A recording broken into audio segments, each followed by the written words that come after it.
Le traitement d'organes humains et la vente de cadavres comme marchandises sur le marché international, en dépit du nombre d'obstacles, serait impossible sans le soutien du système de la sécurité publique chinoise.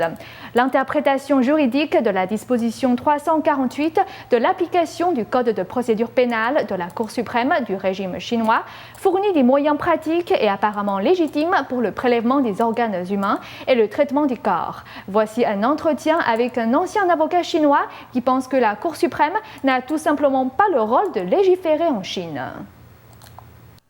L'interprétation juridique de la disposition 348 de la Cour suprême du peuple du PCC déclare « Les membres de la famille des criminels exécutés doivent être prévenus et invités à venir récupérer la dépouille dans un certain délai ou les cendres en cas de crémation.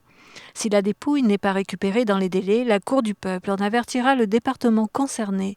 Le traitement des cadavres des criminels condamnés à mort ou de leurs cendres devra être documenté. » Selon Peng Yongfen, ancien avocat en Chine, cette disposition encourage la vente des organes humains.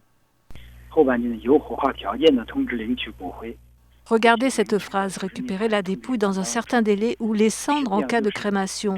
Si la dépouille n'est pas récupérée dans les délais, la Cour du peuple en avertira le département concerné. Cela donne le droit au tribunal d'incinérer le corps des criminels sans en avertir les familles. Cela crée des conditions très pratiques.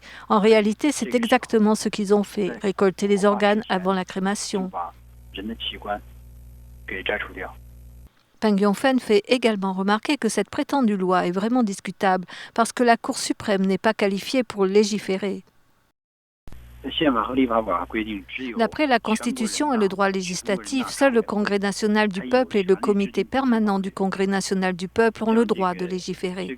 La Cour suprême et la procurature suprême n'ont pas ce droit. Depuis que l'ancien dirigeant du PCC, Jiang Zemin, a ordonné la persécution du Falun Gong en 1999, ils ont mis en place des politiques telles que les battre à mort, compte comme un suicide, et annihilation physique. C'est à cette époque-là que le nombre de transplantations d'organes s'est considérablement accru en Chine. Nouvelle NTD.